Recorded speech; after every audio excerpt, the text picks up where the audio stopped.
Last week, we started our series called Pity the Fool, Why Wisdom Matters. If you weren't here last week, I encourage you guys go check out the series on YouTube. You missed out a lot. You missed out on a lot of stuff last week. I want to give you a quick snippet of what you missed out on.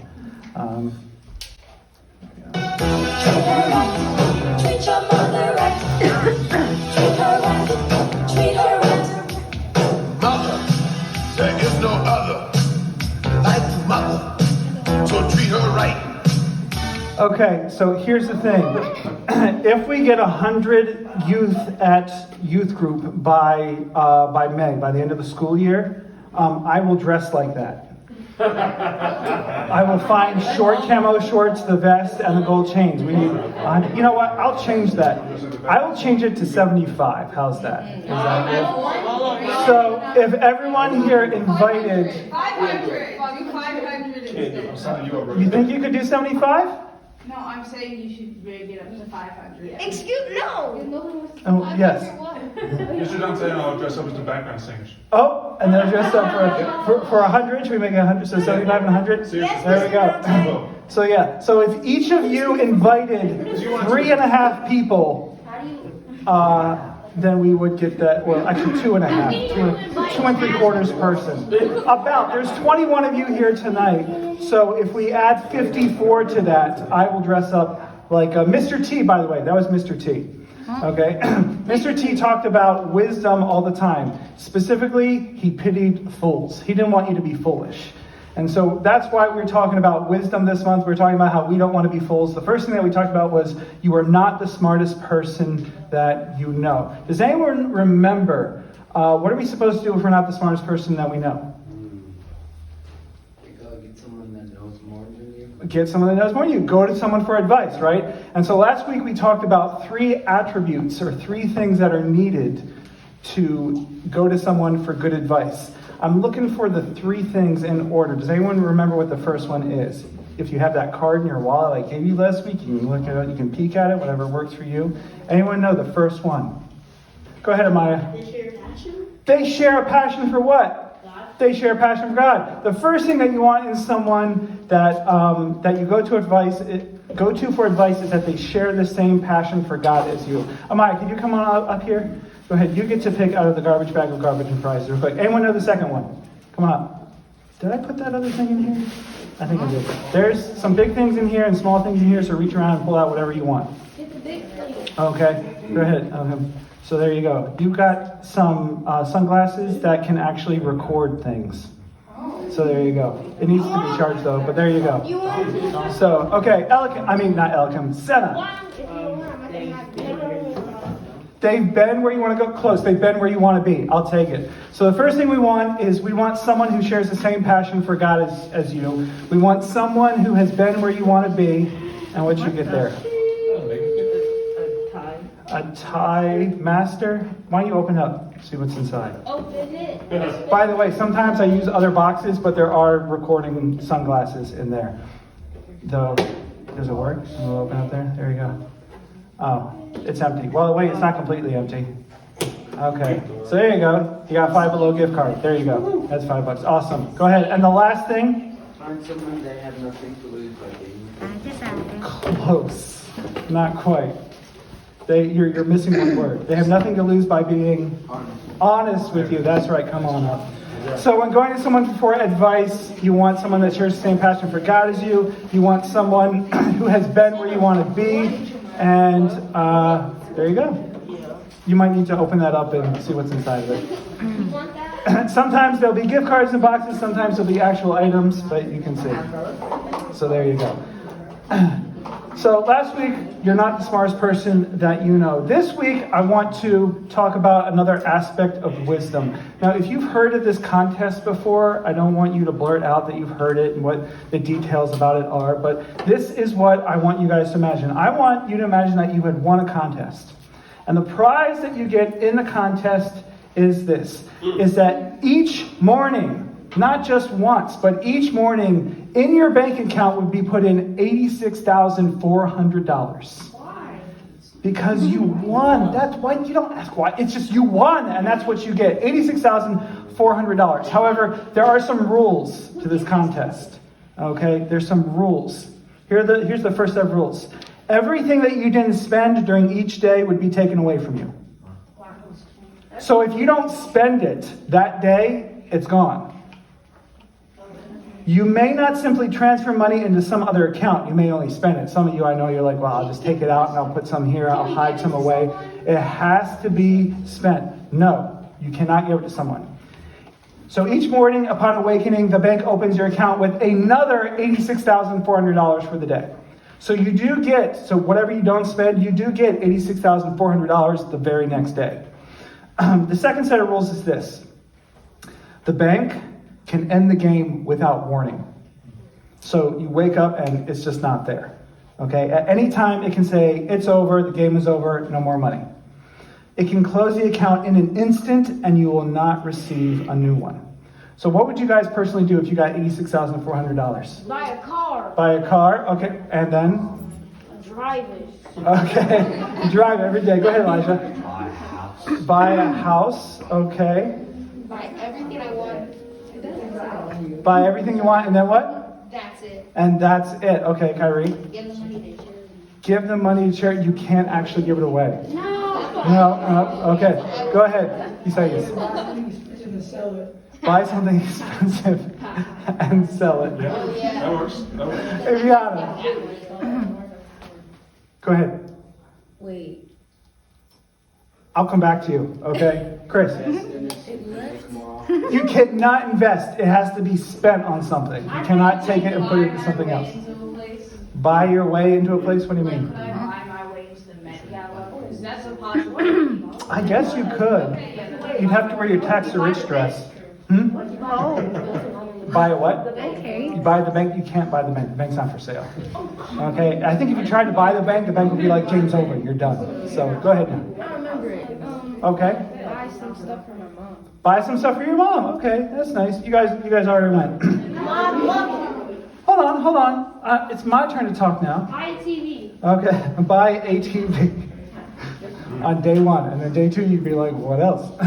The thing is, you guys would buy anything and everything that you wanted. Okay, maybe not just for yourself, but you'd also look to buy things for other people. You might not be able to give the money away, but you could buy things for other people. So what about a gift card? Okay, nope, that doesn't work. You might even give some of the money away to people that you don't know, right? Because, if you get it every day, after a week, you're probably going to be taking care of quite a few people. Okay, you got yourself, you got your friends, you got your family, you got your youth pastor, you got your youth pastor's wife, you got your youth pastor's dogs. Okay, once you go through all that list of things that you need to buy for people, the adult leaders as well, okay, that's basically it. After that, you might be like, hey, let me give to, people that I don't even know. You would try to use every single cent every day though, right? Because it's $86,400. Whatever you don't spend is gone. So you want to use every single dollar. So here's the thing I want to let you guys know. This game that I'm talking about, it's not actually a game, it is reality. This is a real thing. Okay, each of us is in possession of such a magical bank. Okay, we just don't seem to see this magical bank, this special bank where we get this prize every day. This magical bank that gives this gift, what we get is not money, but it is time. It is time. Every single day you wake up, you are given 86,400 seconds in a day. Now, granted, you've already slept some of the seconds away because it started at midnight, but still 86,400 seconds in a 24-hour period. And each morning we wake up, we receive 86,400 seconds as a gift of life.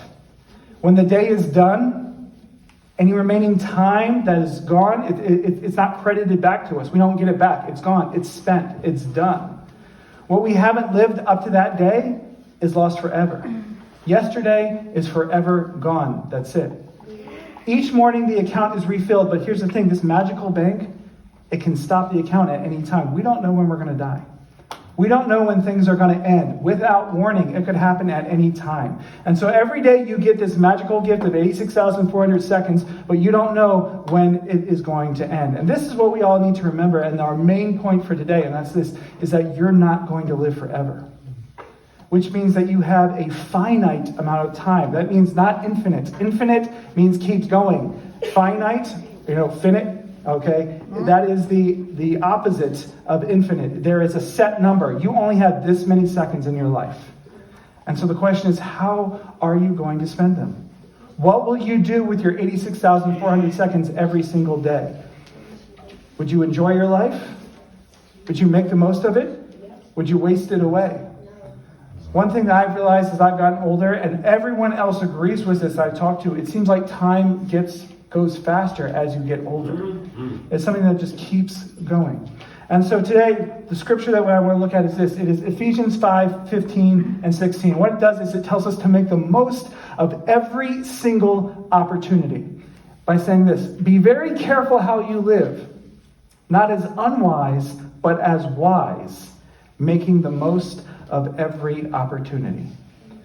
A few years ago, I looked up some stats, and I was trying to find more recent ones, and I had trouble finding them. So these are going to be a little bit wrong, and some of you might realize that, but it can still give you an idea.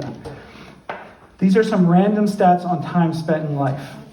On average, you guys are going to spend 2 whole weeks of your life kissing. Okay, 2 whole weeks of your life kissing. For me and Katie, it's probably about 5 seconds. We just kissed once when we got married. That was it. No kissing ever. That was the only time. You're going to spend about 3 years of your life in total waiting in line for something. 3 years of your life waiting in line. Oh, by the way, this isn't counting the 2 years that most Americans spend waiting in traffic. Probably a little more for people in the Philadelphia area. What's your source? What are you talking about? I can't remember where I got it, but I was trying to look about it. This is a couple of years old. But yes, 2 years waiting in line. But you can add stuff up and you realize it's your whole life, okay? Now this is where it's a little bit off. 2 months of TV watching a year. So about 9 years of watching TV in a lifetime. The average person, 34 hours a week. Now this is old, okay? Because now it's not that. Because the next thing says this, at least 5 years online. Now, I think that has gone up. I think TV watching has gone down. Now, what do people do? They do their Netflix, they do their Amazon Prime, they do Hulu, they do Instagram, they do TikTok. And so they spend a lot of time doing one of these. Okay, so it's probably over, probably close to 15 years, if you look at it, spending time on TV, internet. 6.25 years in a car or other vehicle. 2 weeks a year in the bathroom. Making up 3 years of your life spent in the bathroom. So this is if you spent like all the time in your life you spent in the bathroom, spent it at once, it would be about 3 years. You spend, this one gets me. Are you ready? You spend 22 to 25 years of your life sleeping. 22 to 25 years of your life sleeping. That sounds enjoyable. Among people who read the Bible regularly. These are people who read the Bible regularly, not someone who says, I just read every once in a while, but regularly.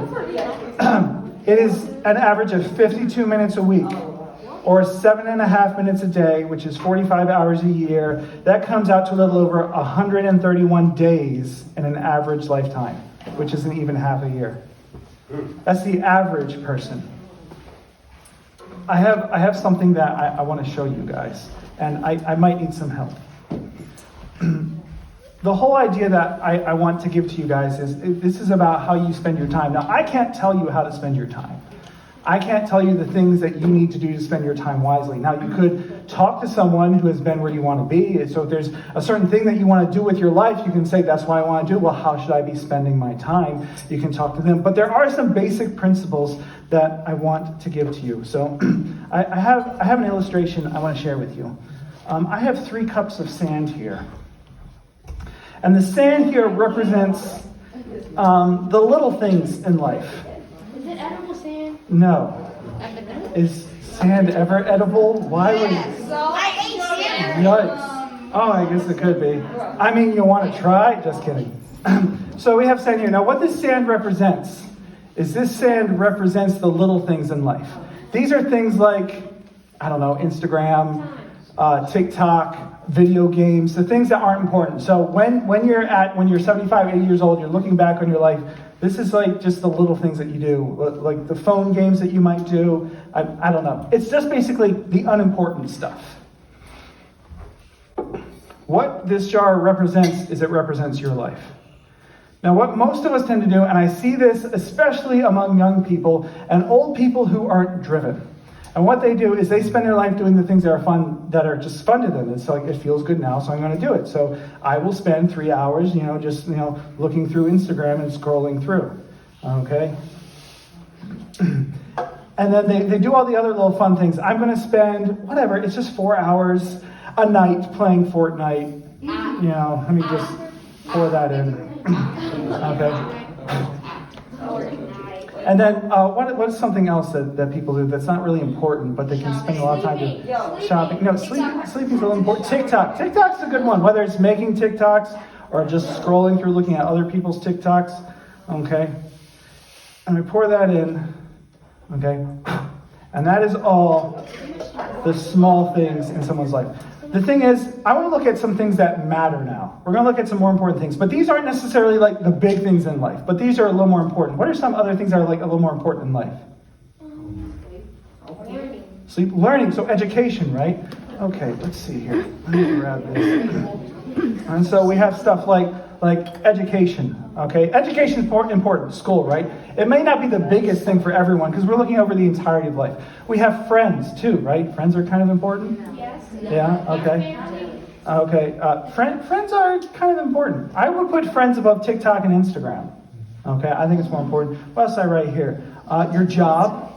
Now, your job could be like more important. Getting healthy. But I'd say we'll get to that one later. Go ahead, Elijah. A roof over your head. A roof over your shelter, like your home. So like a home or a car, that's kind of important, but it's not the most important. Okay, friends, we mentioned that. Hobbies, that can be one. And I don't mean like just hobbies where you do nothing all day, but stuff that you work to like get better at, sort of a craft. And we'll throw in just a couple other ones too. So this is what life is looking like. And remember, the most that you have is right here at the top. It doesn't like stick up above. But then there's some big things in life. Okay? One thing that we can talk about is like God. Okay? Now, I don't want to say that God is a piece of your life. God should be a part of all your life. And everything that happens in our life should be a part. But we can put God in there, and it kind of looks like we don't have enough room right now for God. Well, hold on. I want to try to fit everything in here. Some other things that we have, family is pretty important, right? Okay. And what else? What's another one that I put in here? Oh, you talked about health. Yes. Okay. I tell you what, I could add another one, but I kind of want just like three big things. There might be your health or like your passion for life. Now, some people, their job and passion can line up, but sometimes people, that's not their thing. But people who would be like, if I could work for free, this is what I would do. This is what drives me, what I'm passionate about. Okay, and that would be there. We have a problem, don't we? We aren't able to stick everything in our lives. There's an issue here. But I have an idea, and I want to show you guys. The whole idea when it comes to making the most of your time, to being wise with your time, making the most of every single opportunity, is it's all about prioritizing. So tell you what, I'm going to stick these, I'm going to take these out, and what I'm going to do, I wonder if I might need some help.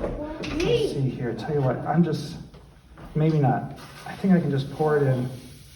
Okay. And so what we're going to do is, if we're looking at how we spend time in our life, what should we put into our schedule first? God. Okay, that's a good one. What else? Family. Okay. Health. Okay, your passions, what you really want to do, right? We can stick that in. Okay. Studying, that's like a school thing. School is important. I kind of want to say like school's in between the ping pong ball and this, especially for where you guys are in life. We'll throw it in. Your job. Okay, friends, it's important to spend time with friends. Hobbies, those sorts of fun things. Maybe an after-school sport or club, that sort of stuff. We can throw all of that in. Now, this is what we have so far. Okay, it's looking pretty good. I might make a mess here, but that's okay. Now, I want to show you when we prioritize, when we put the big things first, and then the slightly more, like less important things, but they're kind of important. They're things that are important to us, but not as big as the big things. We put those in next. It turns out that we have time for other stuff too. And what we can do is we can actually pour in, there we go. I was thinking about using different sand, but I wanted to show you guys it's the exact same amount of sand. Okay. I hope no one's allergic to sand. I don't know. Very bad. Is anyone allergic to sand? No. Okay, don't look in the mirror. I hate sand. Okay. Someone will get that joke eventually. Thanks. Okay. There we go. And we're going to pour it all in. Oh, I got it. Oh, wow. And, Does his fit? Does his fit? I still don't get it. there we go. Oh, and look at that. We got room to spare. We got room to spare. So I want to show you guys that when you order things appropriately, that you don't just let life come at you, that you don't just do what feels good now, and you don't sit on your butt and scroll through Instagram or TikTok for 5 hours, or that you go on YouTube and after that video is done, you're like, ooh, this one looks neat, click, and then 3 hours later, you're like, what happened to my time? I don't know what happened. We need to make sure that we're putting the big items first, because when we put the big items first of all, they're getting done, right? They're happening. Okay, and we might have time for other stuff as well. Now, the truth is, I might have run out of some of the sand. But ultimately, what is 1 or 2 hours less of scrolling through Instagram or Facebook, Instagram or TikTok or playing Fortnite? If you took an hour or two out, would that change your life drastically? No, it would be like whatever. So you could take out the less important stuff if you're having trouble filling stuff with your life. Now, I just want to show you something. This is one thing I find, I don't know, it revolutionized my life when I realized this. When it comes to reading the Bible.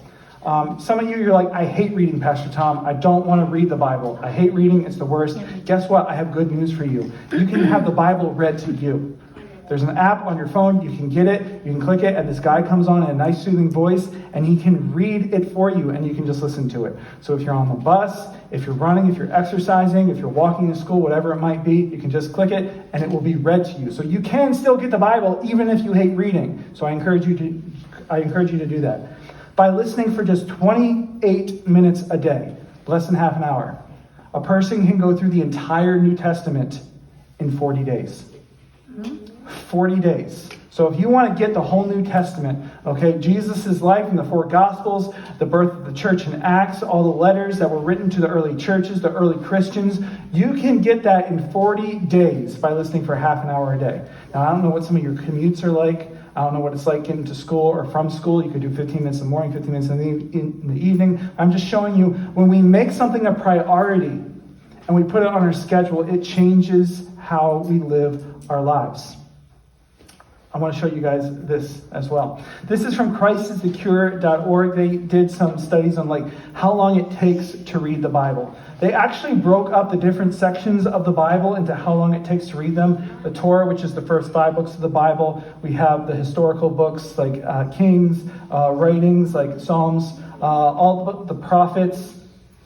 And then we have the Gospels and Acts, which is in the New Testament, and the Epistles and Revelations, which is 7 hours and 30 minutes. So, like I said, if you wanted to read the New Testament, okay, on average, it would take about 17 hours and 45 minutes, which you could do in about half an hour a day. And again, I say, if you struggle with reading, it can be read to you. What's your question?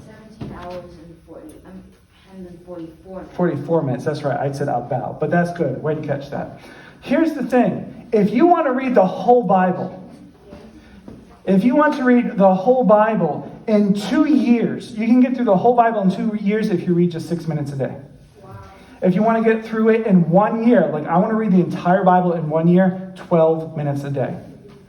12 minutes. What can be done in 12 minutes? How much time do you spend in the bathroom? How much time do you spend on Instagram every day? How much time do you spend playing video games each day? How much time do you spend just mindlessly scrolling or seeing the next thing that you're looking for to entertain me? I need to be entertained. I need to feel good now and just do something that feels right. And I just do that instead of going for the big things. If you want to read it in 6 months, if you did half an hour a day. Now, they went all the way up to like 3 months, 50 minutes. Or if you want to read the Bible in 1 month, you can spend 2.5 hours reading every day. That would be crazy. But still, it shows you guys what you can accomplish. What if you tried to read the whole Bible in the whole day? In 1 day, how long would that take? That you wouldn't be able to. Like someone. Well, you know what? If we wanted to, we could probably add up all those times. 13, 16, 29, 38, 55, 65, 70, so around 72 hours. So that would be like 5 days. Or yeah, you could do 1.25 speed. I don't like doing that, but I know some people do that. But here's the thing. On average, users in the USA, they spend 2 hours and 3 minutes on social media every day. I know some of you are higher. Some people spend 4 hours watching videos. What if we took some of that time and cut it out and said, you know what, I'm going to schedule this instead. Now, I'm just using the Bible as an example. This doesn't just apply to the Bible. This applies to whatever you want to do in life. Some of you are like, I want to be a doctor. I want to be a nurse. I want to be the best at this that I can be. How much time are you spending every day to be the best at that thing? How much time are you wasting? I really want to encourage you guys to ask yourself these questions. Here's the thing. You are going to be doing what is important to you. Or at least you should be doing what is important to you. Show me how you spend your time and I will tell you what you're passionate about. I want to let you guys know this. The whole object of life, it's not about getting more time because you can't get more time. It's just not possible. I mean, you can try to be healthy and do other stuff, but ultimately you have time to spend every day. And when it's done, you can't get it back.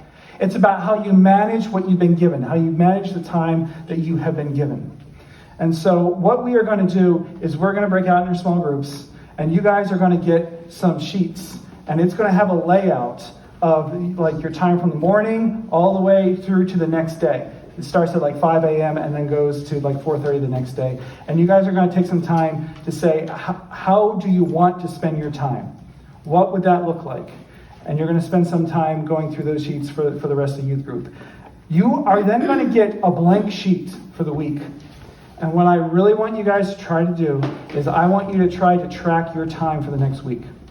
And we're going to come in at the beginning of youth group next week, and we're going to see what you learned about how you were tracking your time. There might be some days it'll be like, Tuesday, 3:30 till 7:30, YouTube. Sat on my butt. You might get home, you might take a nap. There's nothing wrong with taking a nap. There's nothing wrong with sleeping, but what are you doing with the time that you were awake? And if you're sleeping 12 hours a day, that's probably not great either. But I want you guys to start asking yourself the question. You have goals. You have dreams. There are things that you want to do in your life. There's things that God has placed in you and upon you to do and accomplish. What are you doing to get there? How are you spending your time? What are you prioritizing? And so we're going to take the time tonight. You're going to put down your ideal schedule, what you think that you'd like to do. And then over the next week, I want you to track reality. And be real with yourself.